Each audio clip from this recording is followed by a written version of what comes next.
Well, hello there, my lovelies, and welcome to Barefoot Book Review. I thought I would start and do a little series on the books that cater for our community. The witch, Wiccan, spiritual, anything like that. But not just fiction, but also non-fiction books as well. Just so that we know what's out there and what's helpful and what's not helpful.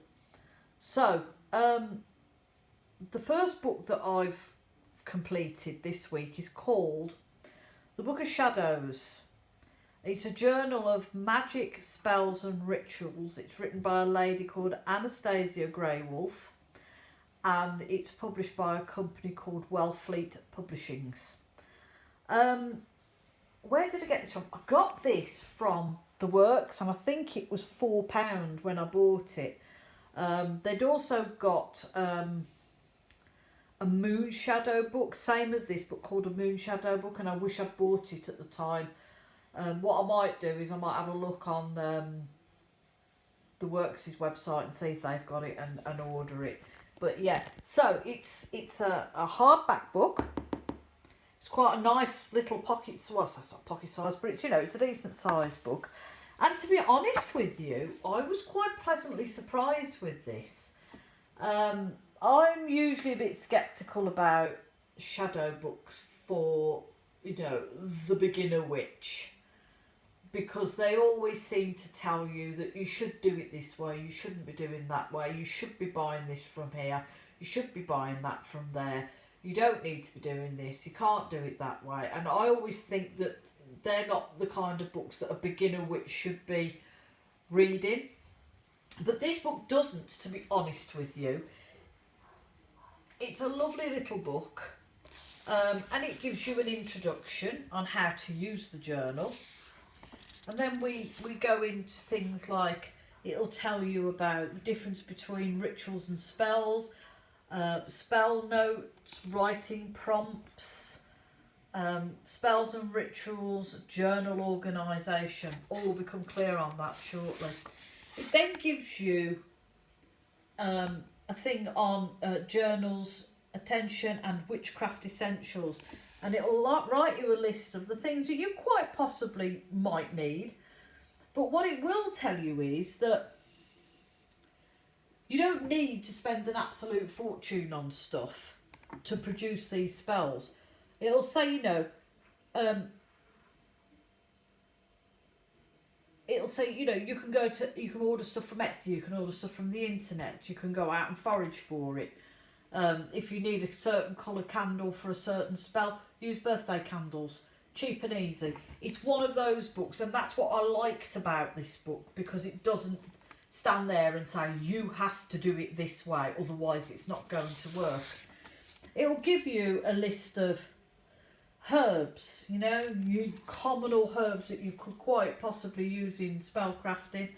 It will also do it with crystals and stones for what you could find that you might work with a lot. It also does things like consecrated water, which tells you how to make it, really easy. Smudge sticks and smudging. All the kind of things that you can use for herbs and smudging. And also burning bowls or cauldrons. As I've been reading this and wandering through the spells, it was saying, well, you may need a burning bowl. It doesn't say what kind of burning bowl you need, as long as it's a fireproof dish. You don't have to rush out and buy yourself, a proper cauldron. Chalices, flowers, essential oils. It gives you all this. It tells you what they're good for, what you can use them for. That is your basic introduction to it. Wands. What's the most greatest wand in the world that you can quite possibly find? Your finger. You don't need anything extravagant. Your finger can be a wand. Moon cycles, water, you know, how to work with the moon. And then this is the good bit. We have things like healing and harmony spells. So basically the whole book is spread out like this. So it will give you an introduction, and then say we've got one here for good night, sweet dreams, and it will give you a list of things that you will need to do this spell. Okay, and then it will give you the instructions on how to build the spell and how to make the spell, and any incantations that you may find, which is one here. So there's the incantation for the good night sweet dreams spell. Then it will give you this spell notes. You can put your date and your time and your moon phase, results or any modifications that you made for the spell. What can you do to give yourself the best sleep possible? What dream in recent memory left you with the best feeling? And then reflect on some of your most vivid dreams, and what did you eat or drink before bed? Okay, so you've got a journal to work with that you can put notes down. Now, if you were going to use this book constantly, you wouldn't need to write in there. Just write it on a piece of paper and just pop it in there. What else have we got? Spiritual rejuvenation. Bear with, lovelies. So it'll tell you how to build the spell, how to make the spell. There's the incantation for it. And then you've got your journal, so you can put your notes, your prompts, and any other information you may need. Emotional cleansing ritual. Again, journals for prompts and things like that. And this is the spell that goes all the way through. Let's find another one. So we've got power spells. Power spells are quite good. So for a power spell, we've got that one, and it'll also tell you how to mix oils and things with it as well. So, you know, if you need a special oil, it will probably tell you somewhere in here how to make the oil for it. What else have we got? Let's have a look. Let's have a quick flick through. We've got all kinds of things like cinnamon money spells. What's that one? Luck and prosperity spells. To be honest with you, I really enjoyed this book. I loved reading it. I found it to be quite an easy book to read.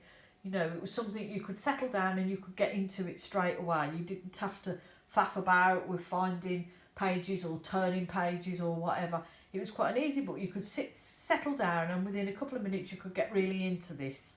I mean, I sat and read most of this on the bus, because that's, you know, that's how easy this book was. What else have we got? You've got luck and prosperity spells. I also like the fact that you're given journal pages within the book as well, so you can write down your thoughts, your prompts, any other information. You may have modified a spell, whatever you need. It's easy to read, it's quite colourful, it's very helpful, it's not telling you what you should and shouldn't be doing. And yeah, I really enjoyed this book.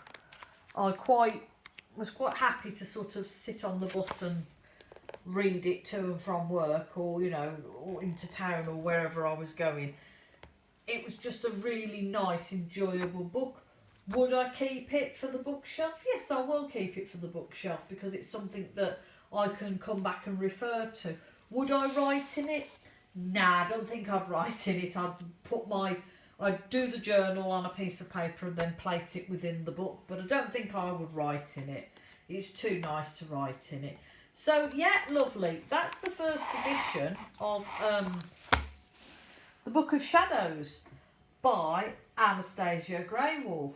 So yeah, for £4, you can't moan. It was a nice, sturdy, well presented, easy to read, well planned out little Book of Shadows.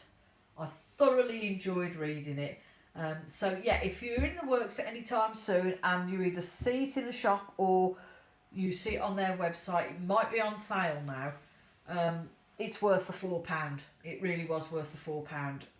So I hope you enjoyed the first edition of Barefoot Book Review, and hopefully next week we'll have another new book that we can review. So lovelies, I'm going to send you all much love and many blessings.